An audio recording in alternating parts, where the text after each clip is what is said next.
Steph literally got into the habit with me on my really bad days where he would force me to stand in front of the mirror and like move my arms for me, which would always make me laugh. And be like, yeah, but he'd be like, you are beautiful, like there's nothing wrong with you, like just the cheesiest, but honestly, all the stuff we tell you to say to yourself, when sometimes you can't say that to yourself, it's really helpful to have the support.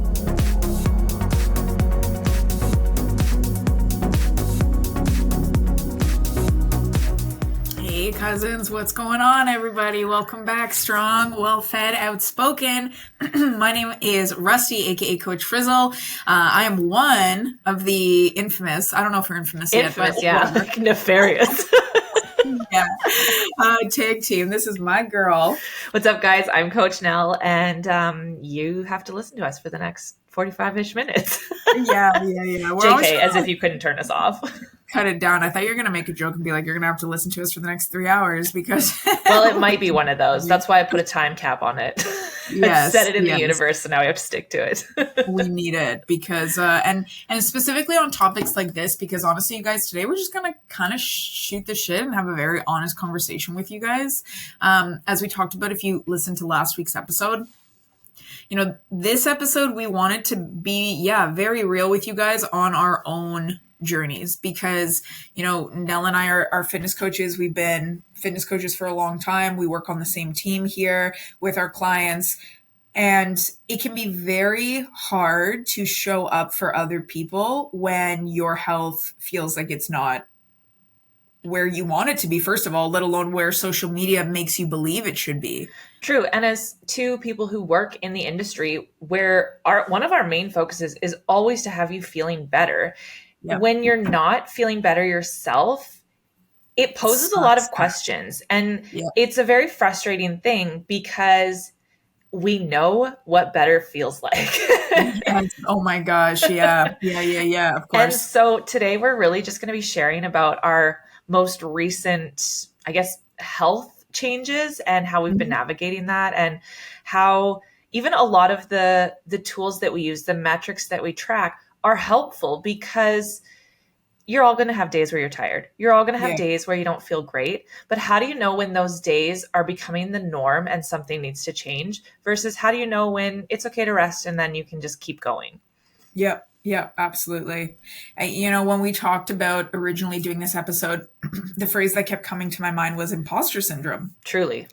I think a lot of people feel that in certain categories of their life. It's not just about, fitness. You can feel it like when you get a promotion at work, right? All of a sudden you're learning this new role. You're like, am I actually prepared for this? You go to school, you started even a new hobby, but definitely with the fitness industry and social media, we know this. There is this over glamorized, very deceitful, if we're being honest, representation of fitness from a weight loss or fat loss perspective, literally across the board. Glutes nowadays, like the BBLs are everywhere. It's true. And even in like the stuff you and I post, I know you always try to be real and raw, but I have not talked a lot about my own struggles on my social media platforms because I still want to be something that inspires you and that lifts you up. And if I'm always just complaining about what's going on with me, that doesn't feel true to myself either. Right. But if like, I'd see these like, oh, join me as a fitness, whatever, or what I eat in a day. And I'm like, yeah, but that's one day out of how many? Oh yeah. I really don't like the what I eat in a days. It's why I've done I don't know, 5 in 5 years. Right. Because I think about it too. I'm like, come to work with me or whatever. And some days, I get up and I teach a class and I make a beautiful breakfast and then I have a beautiful, perfect day of client check-ins and all of this stuff, go to the gym. And then other days I literally put on my robe, crawl down to my dark cave of an office and be like, okay, let's go. And it's not glamorous. I know. What was that Halloween movie where she was it The Grudge? Oh, where she comes out of the well, Samara. Yes. But when you're dealing with health issues, most of my days truly have looked like that recently. Yes. Yeah. I want to say actually what you said is so true. So last season 1, we did an episode on my health phase I think I was only 2 months. You just started it. Yeah. Yeah. And now, it's been 7 months. It's crazy. Time flies. And I've tried to be I've tried to share, but to a certain extent. And at times you're completely right. And if I'm being honest, it's not that I haven't been honest, but I also just haven't shared as much because it's not as you're right. relevant It is hard either, right? Like, because we often are helping people take those first steps into fitness. Yeah. This stuff that's going on isn't always relevant to majority of people, because right around the time you started your health phase was right around the time I really started to deteriorate, and I didn't even realize how quickly I was deteriorating at the time. And so if I'm like, oh yeah, like I can't get enough sleep, it doesn't feel as helpful. Yes. I think for me, to be honest with you, I think a lot of my health phase would be helpful for people to, like, within a context, because obviously it's personal to me. But I think, if I'm being totally honest, a part of me did feel like I have to have it all together. I can't be telling people that, like, I might yeah, I didn't work out today. That's one for me lately, right? Yeah, for it sure, feels for sure. bad to come on to social media and be like, yeah, I haven't worked out in weeks, or I haven't, whatever, even though that's the expectation that I'm setting for a lot of people. Yeah, for sure. For sure. No, I know you even said yesterday before we started recording, like, your workouts have really taken a hit. For me, it would be like on the flip side, because my workouts, I feel like I'm actually, like, if I'm like, oh, I'm just going to take a rest, I do. And I like talking about that more, because I think especially for women, we struggle so much with giving ourselves permission to rest. But for me, like, I work with so many people who have digestion issues. So the idea of me having digestion issues for now felt like very paralyzing to share. Because again, it's like, I want to be able to present once the problem is solved what happened, rather than like, I'm still not sure yet. Yeah, you're in the trenches of it. Yes. It makes me feel like, not a fraud, but if I don't have all the answers, then I shouldn't be sharing this right now. No, it's true, because you and I have both been very successful at maintaining our own weight loss and going through these phases of gaining muscle and strength and things like this. Been there, done that, right? You can be a voice of logic and reason to it, but when you're actively dealing with something and don't have all the answers, it's really hard to help someone else through that. Yeah. Oh yeah, absolutely. And I think, as you said, we've both been very successful with maintaining our weight loss, but as we share on this podcast, we went through big ups and downs and losing that momentum. And I know for me, one of the scariest things while going through this health phase that I had to, like, externally talk about with other people was, am I going to lose all, like, everything I've worked so hard for? Right. That fear still pops up all these years later. Like, I trust my body, I have a lot of faith in God, but we're still human at the end of the day. And I think everybody, especially when you just feel like your shittiest, darkest day and like, am I ever going to get through this? You feel like everything's going to go backwards. I'm going to lose all my progress. And that is really scary, even for us as coaches, right? We know how to talk people out of those moments, but dealing with it ourselves can be very paralyzing. Very true. And I would say myself, I've definitely I'm going to use the term regression, because I have not lost progress. I am a different person in a different mindset with different focuses, but there has been regression in like this. If I were to flex my muscles, there's less than there was a year ago, because that hasn't been a priority right for me. It has not been my main focus. And when I view it through that lens, it's really helpful. But you're absolutely right to feel like, what happens if I lose it all? Yes, absolutely. So, I mean, let's talk a little bit about where we're both at. So, what's been going on with you, girl? I feel like we're like on Oprah now, like couch talks. What's going on? So I guess for me, I came into fitness and weight loss very much through, like, I was in a very low place, physically, mentally, emotionally, but it was very much from an external source. Like, I had been in an accident, and I had to rehab a lot of that. So I continuously just, like, got better and better and better. Every little thing I learned made me better. And then I would say about a year, it's almost a year now. A year ago, I started just feeling really low energy. And I mean, I have constantly battled, like, low iron my whole life and things like that. I was very busy with extracurriculars. My career had really truly taken off. We'd already started the podcast, things like this. So I was very busy. And so I just kept telling myself, like, oh, you're just running a mile a minute, right? And then things got worse. Like if you're watching today, I purposely didn't cover up a lot of my skin because it's really bad right now. And I come to the podcast with makeup on typically, but I started losing hair. I started having huge amounts of joint inflammation. My skin is just angry. I'm lucky if I get 8 hours of sleep, and then I'll crash and burn and I'll get 13 hours of sleep and it'll feel exactly the same way. Like if I have a cup and every night when you sleep, you get to 100%, I'm hanging in at about 25% and it's never getting filled.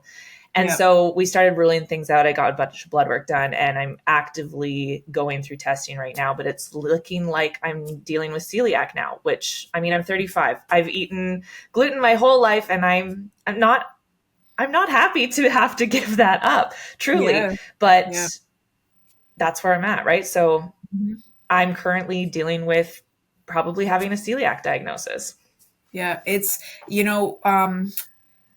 what is it? The 7 levels of grief? Yeah. Is that what it is? 7 or 9? I think that is very applicable when you get a diagnosis of any kind. It's true. There's a certain level of grief and mourning because you have to recognize that there's something that you're going to have to stop. And realistically, it's not that you were, just naturally eating gluten-free before and you're like, oh, this isn't that hard, because otherwise you probably wouldn't have noticed a lot of these flare-ups, but you were, a big gluten eater. You enjoy eating gluten. Me too. Right. And you and I always talk, like, if there's no specific reason for you to not be eating something, you can absolutely include it in a healthy diet. Yep. Right. And so for up until very recently, it was part of my healthy diet until it wasn't. And that's really the struggle. Is I track so many metrics. I look at so many things that I'm like, what is this? Why? Yes. And I've struggled with a lot of other things. Severe allergies was one of the main ones. I always joke, like, I'm from unhealthy stock. My dad has a lot of underlying health issues. My brother has a lot of things going on. And I'm a firm believer in, like, the trauma that happens to your body impacts it later on in life too. So a lot of the times I just chalked it up to that. Yeah, for sure. For sure. It's, I was just going to say, before we move on, like, where are you at right now? And then we can kind of talk about how we ended up finding how to get there. Yeah. So for me, I'm at this point where, so a slight update for you guys from when we did the last podcast on my health phase, like literally within a couple weeks of doing that, I started to develop this like constant burp. And there wasn't really any pain, but like, you're kind of like, what is going on? And the burp started to, at first it was just like more than a few times a day, because I think if we're honest with ourselves, we all burp throughout the day. You just don't realize it, right? A burp here or there, sure. Or you've eaten something and you're like, oh, it's probably that, right? Yes. But I'm talking all of a sudden, I'm like, I'm burping like 3 times with breakfast and 3 times between breakfast and lunch and lunch to dinner. Like, what is going on? And then it started to really pick up to the point that one day I was like, I'm going to literally try and count how many burps I have today. And I burped almost like 30 times in one day. So right away, I'm like, there's something happening. There's an overgrowth of some kind, just with my experience. And I was still living in Hawaii at the time. So I didn't have access to a doctor. But again, like, thank the Lord, there was like no pain or anything. But it just becomes very still frustrating mentally. And even at that point, I started feeling like very betrayed by my body, because I'm like, man, I am so on it with everything. Like, why is this happening to me? So then I came home or back to Canada, and my burping, it was kind of like going up and down, but it was still pretty much there. And then I developed a yeast infection, which, sorry if that's too much information for anybody. TMI in my world stands for tell me immediately. And so if you're not in support of that, stop listening now. I'm so stealing that. That's awesome. Tell me immediately. Yeah. So, as soon as I got the yeast infection, I was like, I think I have candida. Because candida is a yeast overgrowth, right? And so here's the thing. I started to go back, like, I started to look backwards, and even still, I'm still doing this. I started consuming a lot of dairy when I started my health phase because my food went up, and I really love yogurt bowls, but I started having them like every single day. And so I think my dairy consumption really triggered something in my gut microbiome. I work with a number of different people. So I have a naturopath, we did a stool test and everything, which if you've never done before, wow, that's really fun. With the popsicle stick, and they're like, don't touch it. Yes. Oh my gosh. I had to do the 3-day one because I was also in South America for several months, right? And a lot of people said don't eat them. You shouldn't really eat the red meat out there. But I was like, it's fine. Yeah, I mean, you and I, when we travel, we eat. That's yes. The rule. Yeah. I will eat culturally specific food. I will eat food specific to the region. I love that. I know you do too. Yes. So definitely. Oh yeah, I'll try everything, man. And I definitely did. But between that and the meat and the fish there, the veggies, and then Hawaii, my naturopath was even maybe you picked up a parasite. So we tested for a bunch of things, no parasite, but my stool sample did come back with showing that I had 3 different types of yeast. And this is not very typical. A lot of people will deal with a yeast overgrowth, but it's typically 1. Yes. My naturopath literally was like, I haven't seen somebody have all 3 types in maybe ever. So I was like, yay, what prize do I get? Yeah, right? How sick am I? Yeah. So I did do a test for H. pylori, with blood work, but to be honest with you guys, it's more realistic to do other tests outside of blood work for H. pylori. Yeah, that one, anyways, it's usually a fecal test, isn't it? Yeah, and I want to say, I can't think, but I think there's another specific test, but I can't remember what it is. But either way, at least the blood test came back with nothing for H. pylori. But coming home, cutting out dairy, my burping went way down. Mm-hmm. Then I also just started to play around with certain foods that we know are high in pectins and things like that. So I actually I eat potatoes every day. So I switched to only sweet potatoes. I was consuming a lot of tomatoes and bell peppers. And as you guys know, some of these fruits, those nightshade type veggies. Nightshades. Yes. They can be pretty triggering for people. So I cut all of that out, and my burping pretty much went away. To this day, it's there a little bit. I probably burp once or twice in the morning, and then anytime I have dairy, it pretty much it doesn't come back. Hey? Yes. So Thanksgiving, for Canada, sometimes you just gotta have a little bit of dessert first, and my digestion's been really rock solid, thank you Lord. But I thought I'm going to test a couple of things in small portions. I didn't even have full ice cream. We brought this awesome frozen yogurt I love, and I was really hungry waiting for dinner, and I thought I'm just going to have literally 1 bite of it. And that's all I did. It was probably a good tablespoon size, but being on an empty stomach, almost empty, hungry, having that, literally I burped 4 times within 15 minutes. So I'm like, wow, dairy is very much alive. And and so if you guys don't know this, dairy is an inflammatory. It's pretty hard on the system, regardless of whether you tolerate it well or not. Yes. Yeah. So for me, where I am right now, my health phase has actually been great. I did blood work again at about the 6-month mark.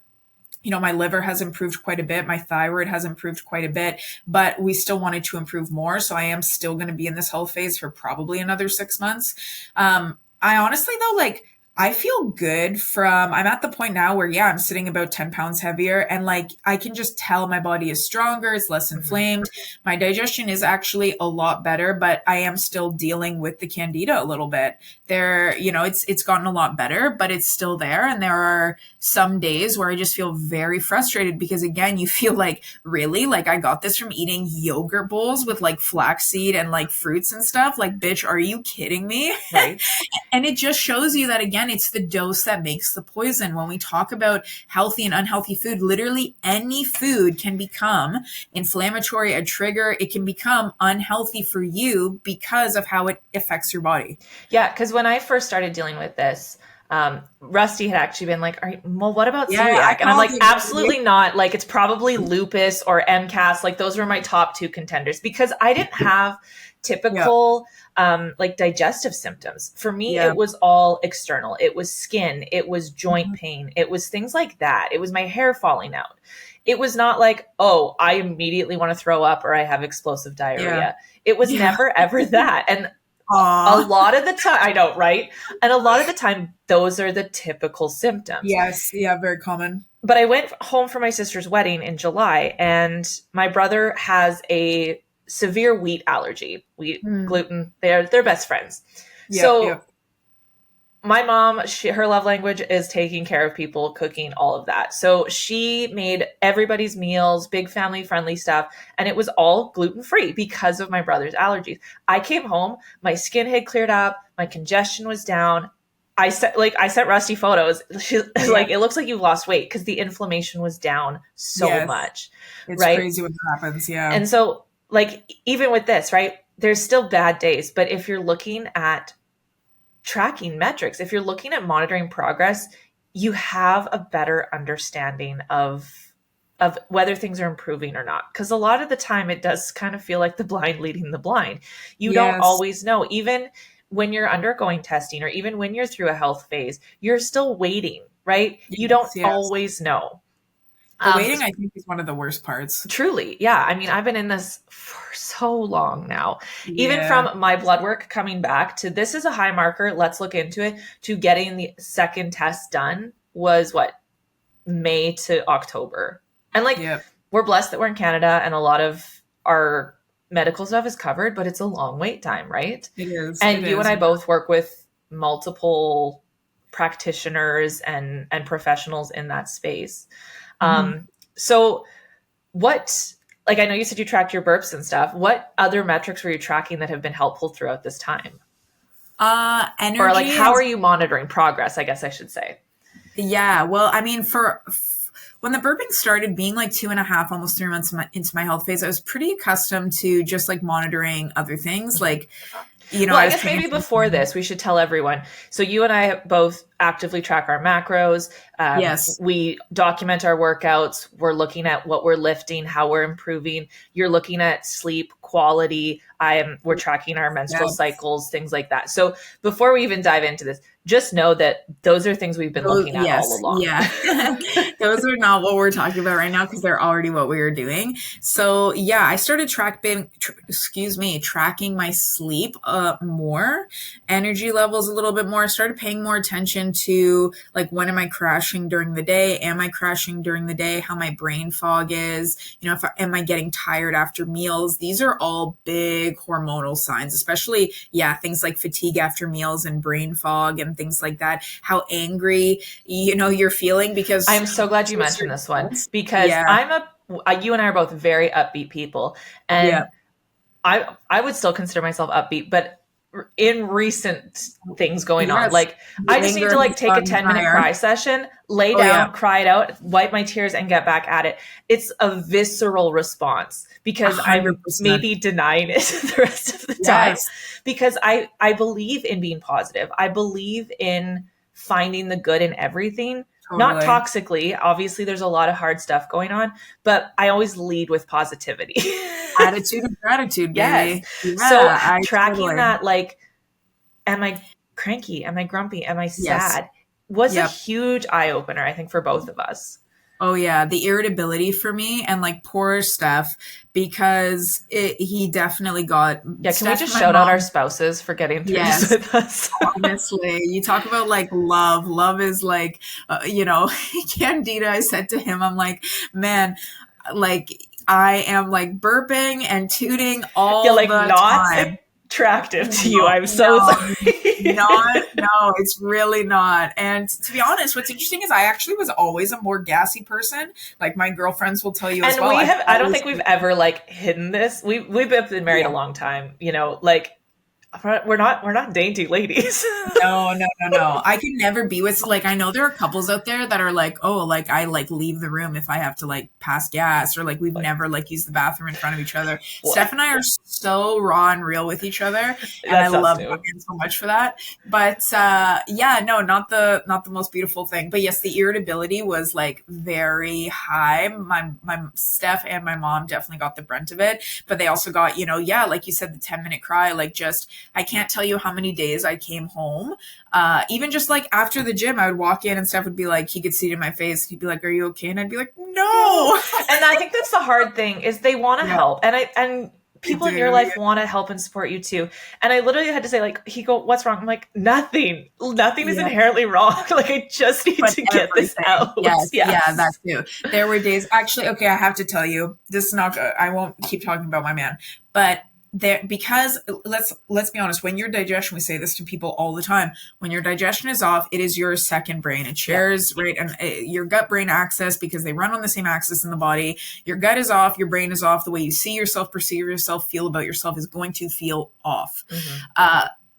Steph literally got into the habit with me on my really bad days where he would force me to stand in front of the mirror and like move my arms for me, which would always make me laugh and be like, yeah, but he'd be like, you are beautiful. Like, there's nothing wrong with you. Like, just the cheesiest, but honestly. Yeah, all the stuff we tell you to say to yourself, when sometimes you can't say that to yourself, it's really helpful to have the support. And if you don't have the support from like a spouse, a friend, a sibling, a parent, like this is where your community is key. Yeah, it really is. It really is. So yeah, with the tracking, yes, I was tracking all those things. No, but before we move on, I think it's really important to say, like, as coaches, we give a lot of that away to others, and we don't always have a lot left for ourselves. I think parents can probably relate to this, or carers of any kind. And so I think that's why you and I have both struggled really, really deeply with that piece of the puzzle, because we give it away and then there's none left. Yes. It's really like, and if you're a client listening, just know that we love you. We love what we do, but it takes a lot of emotion, because there's very much like a psychology. Yeah. If you're a client, never feel like you can't be raw and honest with us, but know that, you know, we do want to give that to you. We want to have the capacity to give that to you. But when we're low on capacity, it's hard at the end of the day, right? Because we're only human. Absolutely. Yeah. And you know, Nel and I, not working with other coaches ourselves, we don't have that outlet ourselves. So it definitely can be challenging, but yeah, that's what I was mostly tracking. Yeah, I would say for sure when the burps were high, I was tracking burps, but then when I got it down to like, I guess, normal burping amount, I started to just notice, like, am I getting cramping from anything? Is anything even feeling triggering? When I do burp, like, when am I burping? What time of day have I had water? What have I eaten? So it became like really fine tuning for me. What am I having? What's possibly contributing? Those are probably the biggest things for me that I was tracking.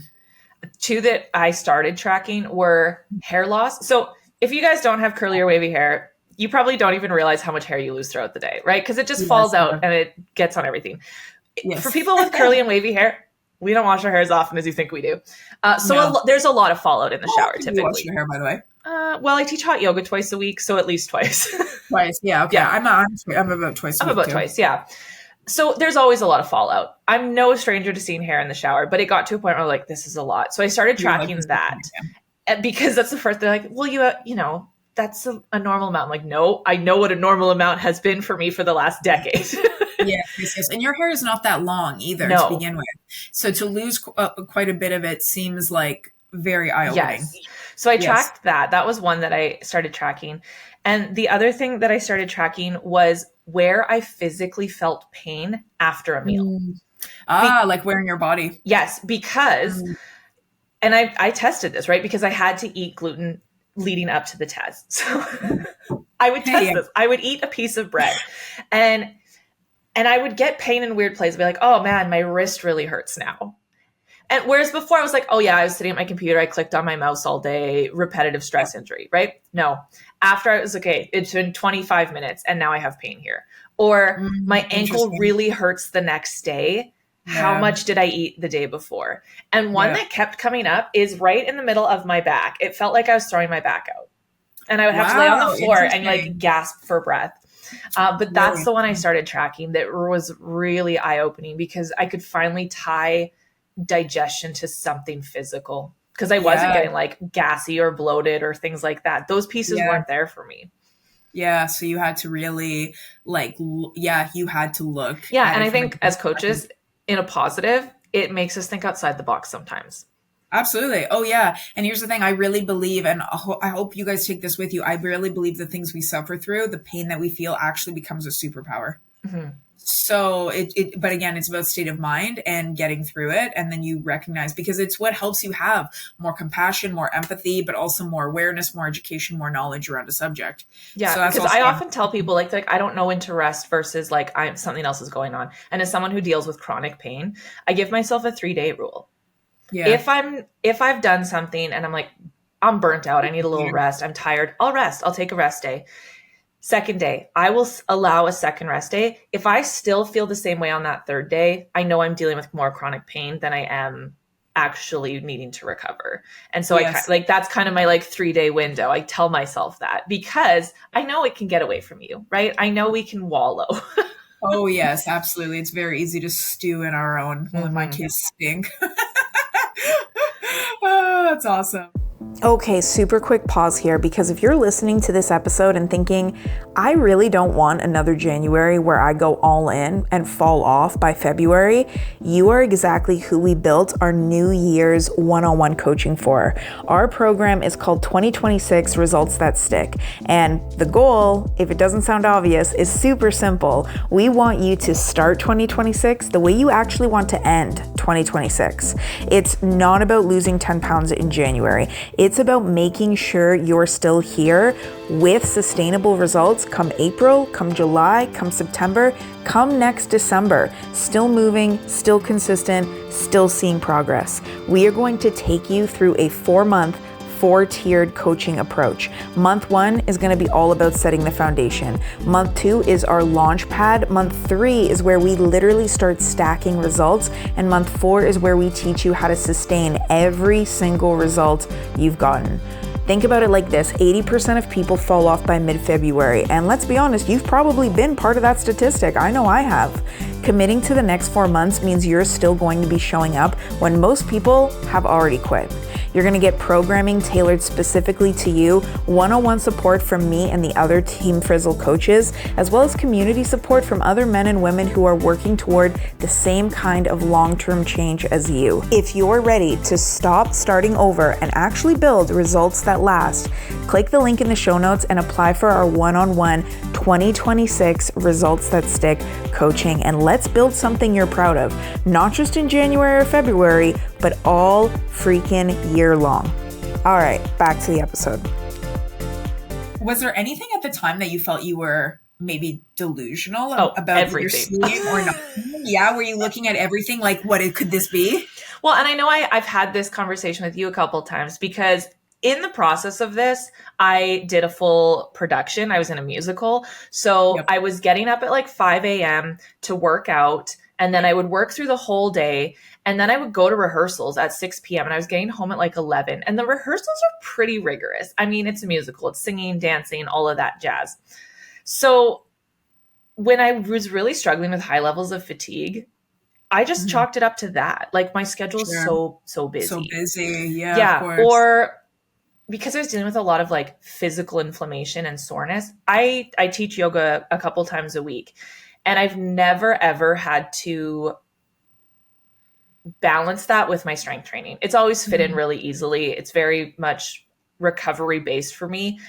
And I would start to get sore after that. And I thought, oh, maybe I just introduced a new movement today, or I haven't done that in a while. Because we know that like when there's new stimulus to the body, that's when you feel sore.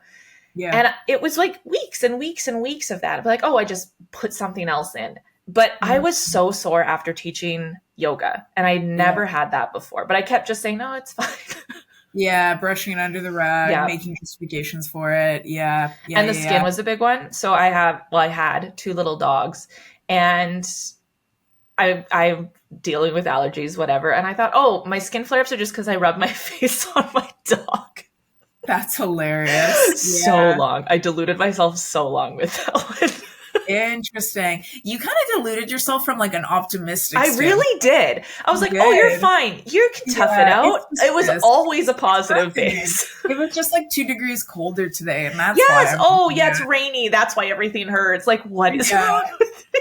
Yeah, for sure. See, I went doom and gloom. And that's the opposite side of the spectrum. And it's important that to know both of those exist. Oh yeah, yeah. And like for me, I can totally see though that this past year I really went on a journey of like forget about healing physically, like spiritually, Emotionally, like as a person. yes. Yeah. So investigating a lot of like how our family's trauma beliefs manifest onto us. And I'm a huge believer in my this family. all being a factor, right? Yeah. Well, health is a big one in my family in the sense that everybody's kind of paranoid. You know, maybe I'm wrong. I didn't grow up around too many men, just pretty much my cousin, but he as well is very like nervous as soon as something pops up, and, you know, 6.5 years older than me. And again, you can see it's because it was passed down from our grandparents, our moms, and then to us. My sister is the same way. As soon as something starts hurting, as soon as something feels off, we're like, what could this be? You know, is this a problem? I need to go to the doctor. I need medicine. And like, while I do think it is, especially where thankfully like healthcare is free, we can go to the doctor anytime. You know, there's a certain level of being proactive or reactive to going to the doctor. And our family is definitely reactive. So like, as soon as, you know, even when my health phase started, before the burping even began, I was like, am I screwed? Like, you know, is my thyroid broken? Like, what's going on? And see, that's so fascinating because I'm the opposite. And you're right. It's very much familial influence. I'm like, I don't need a doctor. I'll just live off the grid and be a hippie kind of vibe. Yeah.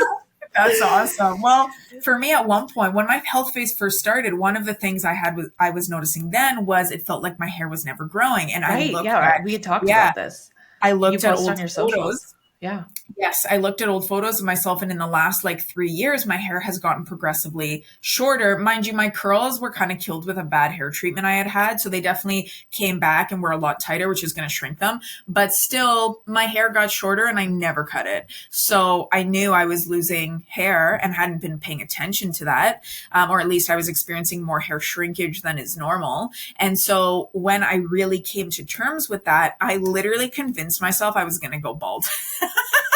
But these are valid fears. And I think that's the thing. Like, we hear like, oh, I'm not seeing any progress because you didn't lose weight or something. But we did that to ourselves in a different capacity because we know that progress is happening when the scale doesn't move or when we don't have a week where we improve in the gym. But this is that same mental space, right? Like we're still going through this with you guys, just in a different way because that's not relevant to us anymore, right? We've been there, done that. Yeah. So I literally I had like a few weeks where I was just like in tears almost every day. And I was so scared to go in the shower because you do lose hair in the shower. Yeah, and as she's bald. Yeah. Like you lose more the less you shower. And when you have big hair, like when there's wave and texture to your hair, people don't realize how little hair you actually have. Yes. Yeah. Oh, yeah. Right? My hair you're one of the only people that sees that. Yes. Yeah. Yeah. Everybody thinks like my hair is super, super thick. It's like decently thick, but no, it's less thick than people believe it is. It's, which to be honest, I'm thankful for. Like, I'm thankful for how full it actually like is and looks. But yeah, at one point that was really something I had like delusioned myself into. And like every day Steph had to be like, you are not going to go bald. Right. You're not going to go bald. For me, it was under eye bags. I was like, oh, you've always had dark under eyes. Nope. Not like this. Yeah, it is. The body is constantly communicating with us, but it's we're just not good listeners. That we don't know how to listen sometimes, right? Yeah, for sure. So of that, being said and done, we've deluded ourselves. We're on this road now. How are we moving forward? How often are you doing blood work? You know, how have things been improving?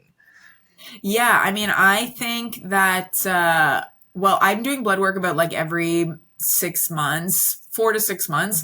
I think, you know, it takes the body time to respond. We can't do something for 30 days and think we're going to see a big change. So for me, right now, actually, my next one will be a little bit sooner. It'll be about 4 months because of a specific supplement I'm taking. Yeah, I just did 6 weeks for that reason. But typically it's 6 months to a year, generally speaking. Yeah. So to be honest, I've always gotten blood work about every 6 months because that's usually when my training phases would change over. So I always like to see. So I'm kind of keeping on with that, But yeah, so 6 months to a year for you as well. Yeah, I probably have erred closer to a year, but I wasn't actually doing blood work until 3 years ago. So it was kind of a jumping off point, and a few things came up that we rectified, and then I got my year one. And so now I'm coming up closer to a year just with timeline wise. Yeah, for sure. So what, like, is there anything specific? I mean, I feel like we probably kind of already talked about this, but is there anything specific right now that you've already or you are implementing that's like really big to improve? Well, I mean, I think at this point it's safe to say I'm cutting out gluten. That's what I mean. Yeah, that's my big one right now. But I am also actively working on improving sleep, because we talk about how much sleep is important, and I have always... You haven't been a good sleeper. Yeah, not a good sleeper. And I have implemented, you want to see a perfect sleep routine, come to my house. I'll walk you through it, but then I'll lie awake. Yeah. So one thing that's happened recently is I've had extreme fatigue. And so anytime I can sneak in an extra little, like, ooh, I'll get an extra 10 minutes, I'll set my alarm later in the morning, I've been doing that. And it's actually really not serving me, because as we know, same with the binge and restrict cycle, it never stops if you don't break it, right? So I have consistently been getting up at the same time, even if I'm exhausted, because I will take a power nap if I absolutely have to. But this will allow my body to go, okay, wake up, go to sleep at around the same time, which will help, see if things are actually improving, or if that level of fatigue is the same. So those are my two big ones that I've been working on. Yeah, fair enough. Sleep is huge. Yeah, I've always been like a good sleeper in terms of like I'm out, I sleep deep, but I'm a bad sleeper in the sense that I don't seem to sleep that long anymore. So this has gotten a lot better for me, because I used to only really get like 6 hours of sleep. Now, several times a week, I will... She's not joking. She will send me a message, and it is 4 a.m. her time. Yeah. Because the thing is, I go to bed early too. So if I'm in bed early and I sleep 6 hours, and again, it's like good quality sleep, but my body's just like up. And the problem for me is like I wake up. So one thing I've actually started doing is like cutting any liquids I drink down hours before going to sleep, because I'm a huge water drinker, tea at night. Yes, and so I'd wake up to go pee. And I'm also somebody who, being neurodivergent, like my brain is always going. So when I would... The minute you're awake, it's on, right? It's on. Yeah. So I'd wake up and go pee, go back to bed, and then my mind's racing, and it's 2:30 in the morning. And I would be like, okay, I'd have to like do my deep breaths and like a little bit of, full body scan meditation or pray, and I'd fall back asleep, which is great. But cutting that now. And also I take like glycine. If anyone doesn't know, glycine is just throwing it out there, it's an amino acid, but it actually is an amino acid that can really help with sleep, especially if you struggle with like waking up to go pee in the middle of the night. I mean, you can't drink like a liter of water and think it's going to prevent you, but like if you wean down your liquids a few hours before going to sleep, and then also have glycine, it gets your body into like a more restful state and actually kind of pushes off that desire to wake up and use the bathroom. But yeah, so I sleep like 6 hours now, though. My sleep has gone better. So 4 times of the week, I'm getting 7 hours or more, which is great for me. So yeah, the sleep, it's a big one, right? I think for me as well, I lowered my workouts. I was still working out 5 days a week. I pulled it back to 4, but honestly, just that one day makes a big difference. I do more regular deloads now. I really honor my body when I'm fatigued. So there are many weeks where I'm like, I'm just taking an extra rest day. I'll only work out 3 times. Yeah, because you and I have been working out long enough that we're pretty good at going, we need a rest versus an excuse of not going to the gym. Right? Yeah. So literally, like, you can't be in a health phase, at least for me, and like not be actively honoring every metric of your health. So I'd say that's really... like reading Rainbow, hello.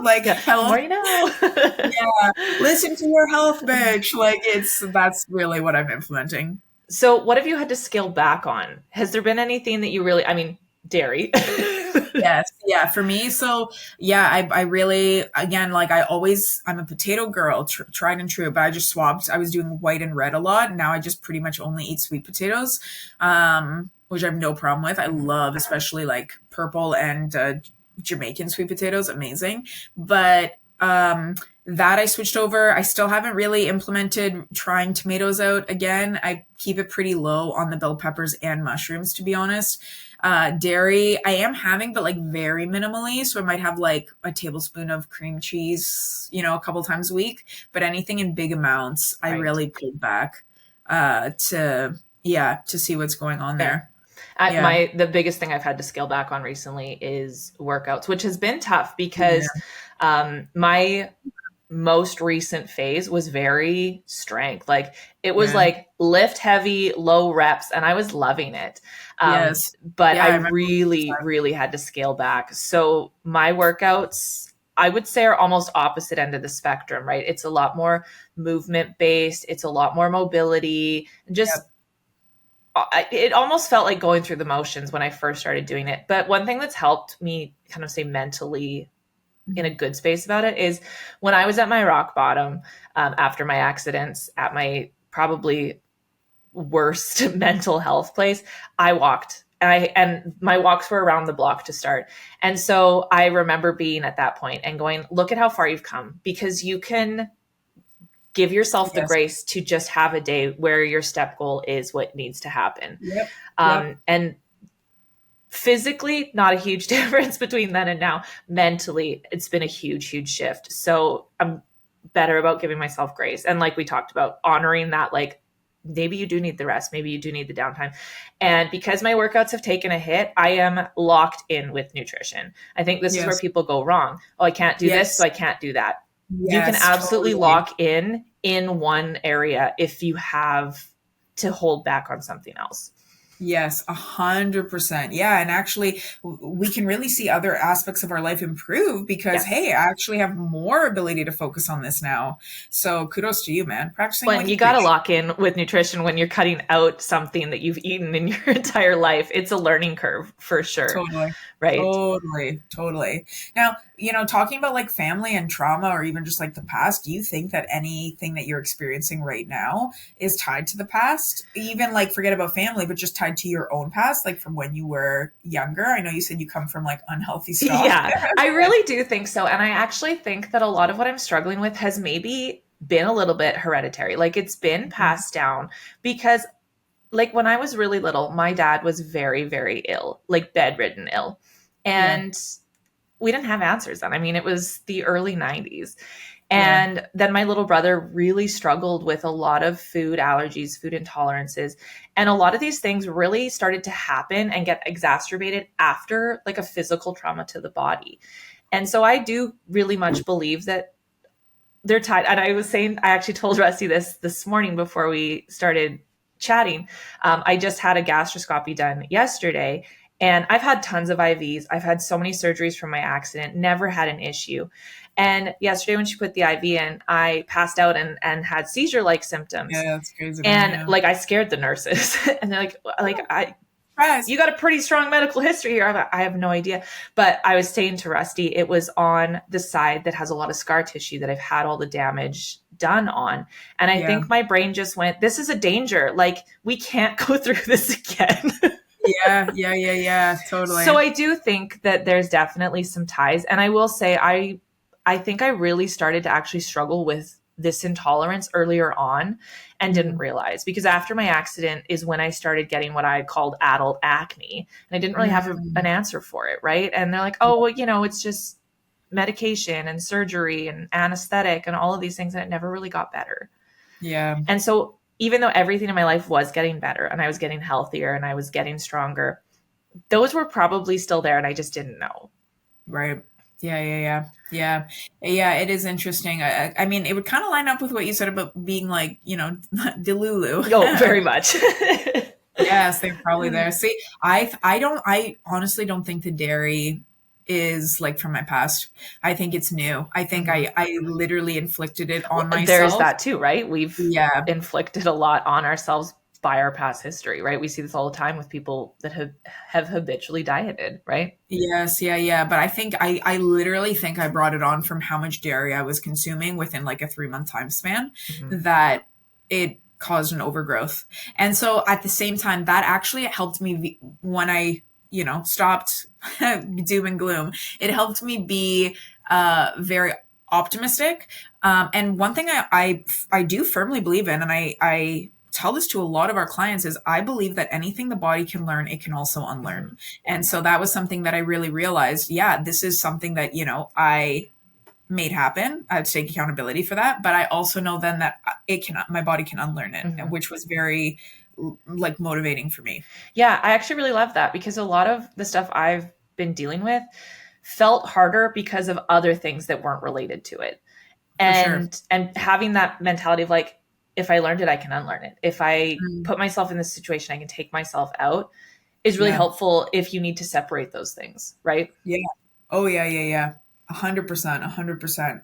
I think, all of that being said, it's challenging. We both can relate to, coach others as we also try and help ourselves. Because as Nell said earlier, we pour so much out that at the end of the day, it can be really hard to have anything left for you. So I know actually one of the things we said earlier, something we scaled back on, was I really had to set better work boundaries. Yeah, I think we've both done a lot of work here on this, because we love what we do so deeply, right? Yes. And I mean, I still do 100%, but there's this, it's not an emergency for a lot of the things, right?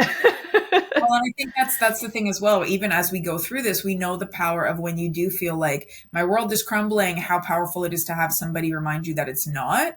So I think that's where, I know for me, I think for you too, that's where a desire comes from, to like answer people any time of day.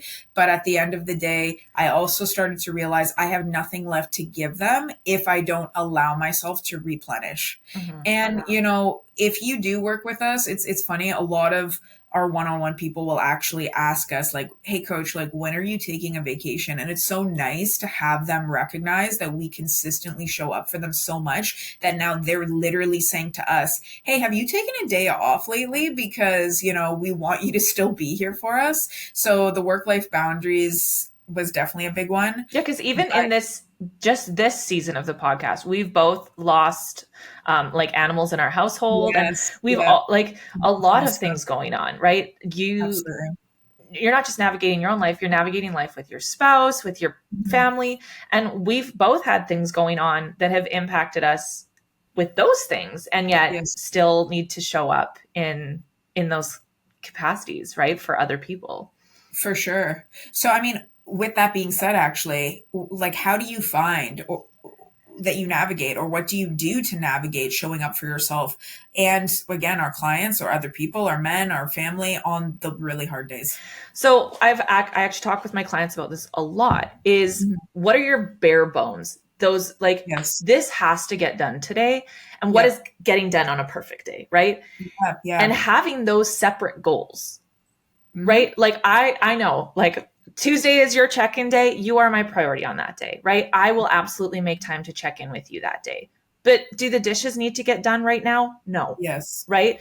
Or yes, I have to teach a class on Wednesday, but do I have to go to the gym Monday, Tuesday, Wednesday? Maybe not, right? And so having separate lists was really helpful. And then like, this is what you got to get through today, girl.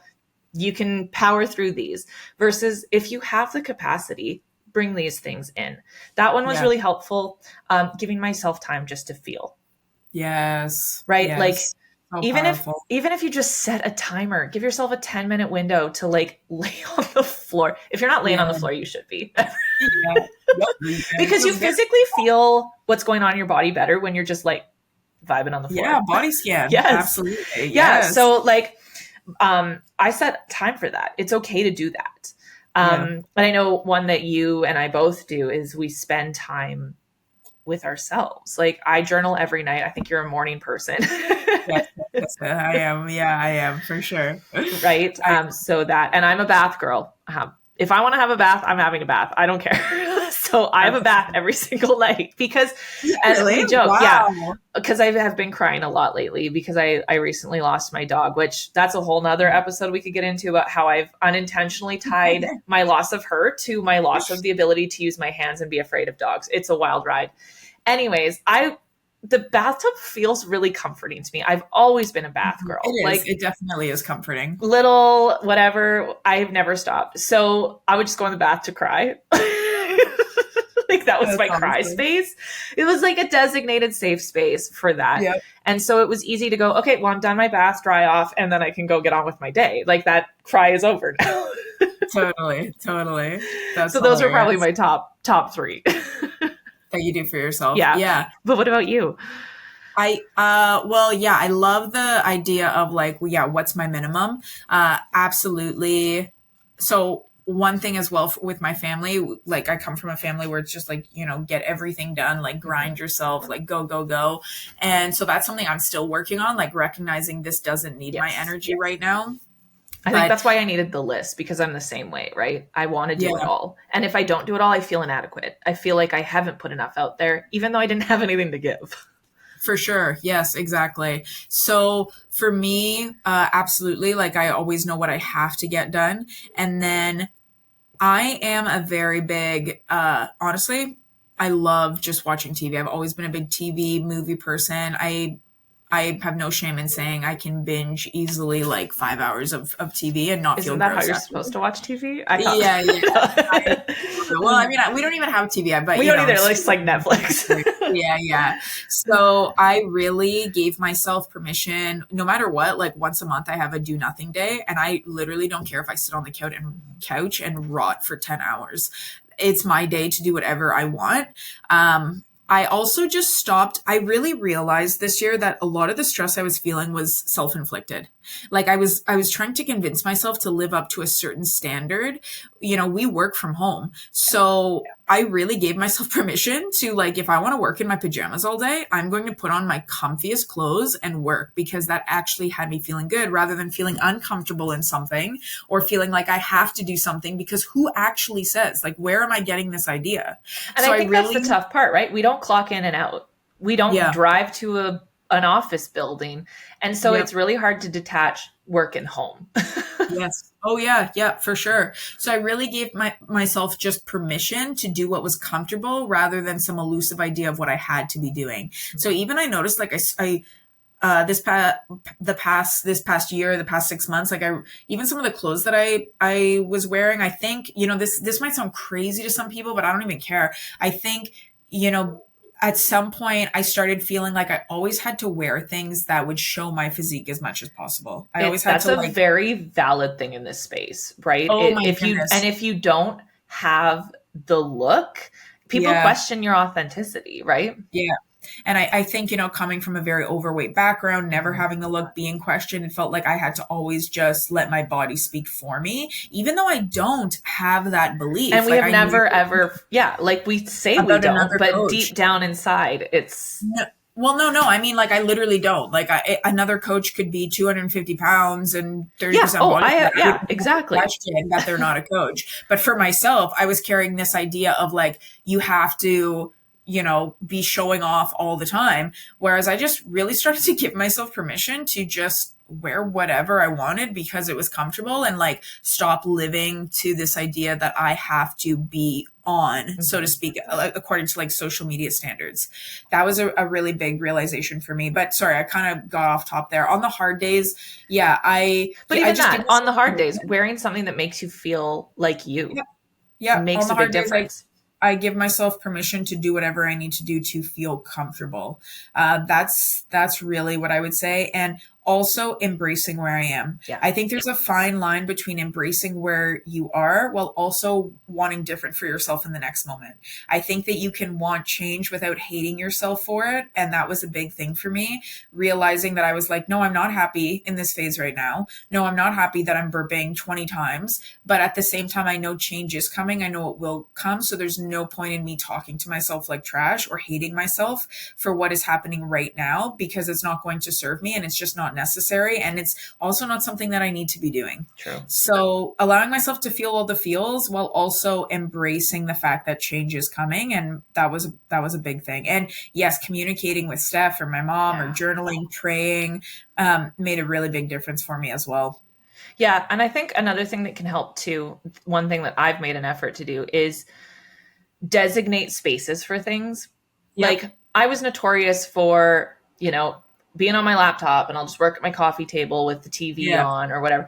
It's been helpful to go like, this is my workspace. This is my, form check space. And like, this is not a carved hard and stone thing, but having my brain kind of associate certain things with that was really helpful because then I'd be like, well, nope, this is couch potato mode now. Like, sorry, everyone. See you in the next day, right? Yeah. It's boundaries. Yeah. I think that actually is a very big thing. And you know what I wanted to say from I just talked about what I do from like an emotional perspective, but from a physical perspective, I always hit my daily steps, not because I have to or because they're my daily steps, but they genuinely always make me feel good. Even on the days when I do need more rest or I'm not sleeping good, it still allows me to feel like I'm showing up for my body in some way, which is really important. Plus it is just like super calming and freeing. There are many days where I just don't even listen to music. I just breathe and like talk to God and listen to nature. Probably not going to happen now that the winter is coming, but I've got my indoor stuff set up now. Yeah. But it's true. And like, you guys probably see us on social media being like, we'll walk and talk to you guys. We're really only doing that on the days where we have the capacity to do that. What you don't see is we're doing those things every day. Absolutely. Yep. But workouts aren't something, thankfully, that I've had to sacrifice. So that's a way I show up for myself too. And I always keep certain meals on hand that are easy. Yes. I don't care what you want to call it, processed meals. So on the days that do feel very hard to like get up and cook yourself a meal, I know I'm still putting in my body things that are going to have me feeling good because I have certain meals that are literally just freezer or stuff that I've cooked and frozen before or like out of a box or whatever. Because at the end of the day, the last thing that is going to make me feel better is putting food in my body that actually makes me feel like trash. Yes. Just because honestly, I left the hospital yesterday and I had not eaten in a very long time and I was wildly dehydrated. And the girl was like, so you might be like in the discharge, you might be feeling like a little hungry. We really recommend. She's like, people just want to go to the drive-thru. Please don't do that. I was like, girl, I have the most clutch meal at home. I have prepared for this moment. I have all my nutrients in it. It's going to feel good going down my throat. I am locked in. And she started laughing. She goes, I have to have this conversation with people. Have a backup, baby. Be ready to feel yourself on those hard days when you don't want to. 100%. It makes a really big difference. Yeah. So anyways, you guys, this was 1 hour, baby. We are 1 hour in, and like knowing Nell and I, we could just keep talking, but we will cut it off there. If you guys, as always, if you guys have thoughts or questions or, just anything you want to share with us, feel free to drop it in the comments below. Or if you want to do it privately, you guys are more than welcome to message us on social media. You can find us on any platform. I'm under coach.frizzle on everything. And I'm coach.alana.nell, likewise on everything. And you guys can find this in the show notes below as well. Likewise, if this struck a chord with you to the point that like, hey, I want to work with people who know what it's like because they've personally gone through it, they're going through it, there will be a link below where you can fill out a form to hop on a consult call to talk with us about working with us one-on-one. But other than that, if again this resonated with you, we'd love it if you guys would consider leaving us a 5-star review. It helps us out huge. Or even sharing this on social media again. Yeah, absolutely. We look forward to it. And if you take nothing else away from this episode today, know that good things take time, but they are worth doing. Even on the hard days, they're worth doing. Yes. And I would also say, know that like you are not alone. Absolutely. Whatever you're going through, I can promise you the most shredded, strongest, moms that look like they have it all together, men, whatever, 20-year-old social media influencer, it doesn't matter. It doesn't matter how perfect they look like their life is. I promise you every single person has some type of health issue, struggle that they are facing. And so no matter where you are definitely not alone. And again, anything the body can learn, it can also unlearn. You might just need some guidance and support to help it get there. Cool. Yeah. All right, you guys, we'll see you next week with another topic of some kind. Yeah. Do we have it planned? No, it'll be a fun surprise for all of us. Yeah. Oh no, we're due for a Q&A. Yeah, I think so. So anyways, we'll see you guys for some more chats next week. Bye. Bye.